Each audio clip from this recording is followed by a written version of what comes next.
নমস্কার। আজ রথযাত্রা।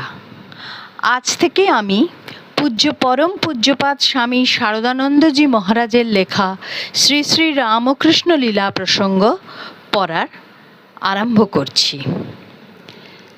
শ্রী শ্রী রামকৃষ্ণ লীলা প্রসঙ্গ না পড়লে ঠাকুরকে কাছ থেকে জানা বোধহয় যায় না।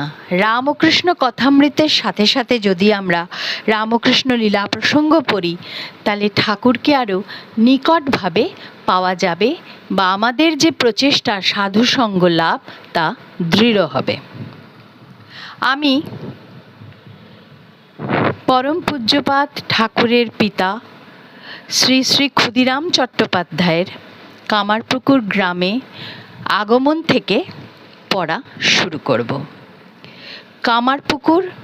কামারপুকুরে ধর্মের সংসার। প্রায় 10 বৎসরের পুত্র রামকুমার ও 4 বৎসরের কন্যা কাত্যায়নীকে সঙ্গে লইয়া সস্ত্রীক ক্ষুদিরাম যেদিন কামারপুকুরে আসিয়া পর্ণ কুটিরে বাস করিলেন, তাহাদিগের সেদিনকার মনোভাব বলিবার নহে। ঈর্ষাদ্বেষপূর্ণ সংসার সেদিন তাহাদিগের নিকট অন্ধতমসাবৃত বিকট শ্মশান তুল্য। স্নেহ, ভালোবাসা, দয়া, ন্যায়পরতা প্রভৃতি সদ্গুণিচয় উদয় করিলেও পরক্ষণেই উহা কোথাও বিলীন হয় এবং যে অন্ধকার, সেই অন্ধকারই সেখানে বিরাজ করিতে থাকে।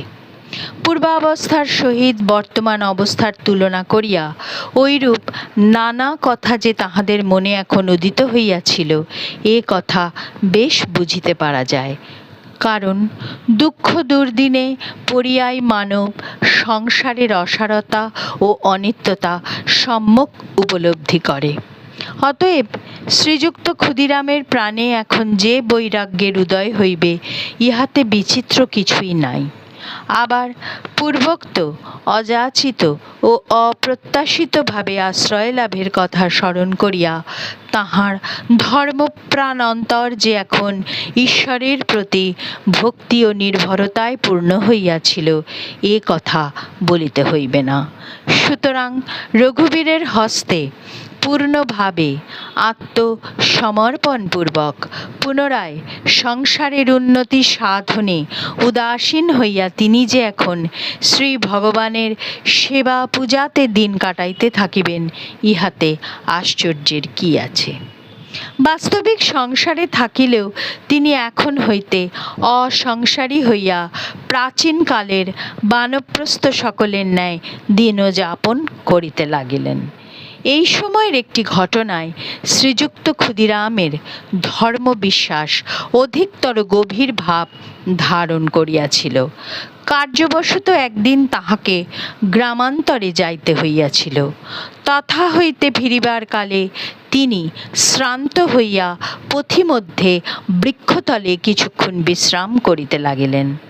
জনশূন্য বিস্তীর্ণ প্রান্তর তাহার চিন্তা ভারাক্রান্ত মনে শান্তি প্রদান করিল এবং নির্মল বায়ু ধীরে প্রবাহিত হইয়া তাহার শরীর স্নিগ্ধ করিতে লাগিল।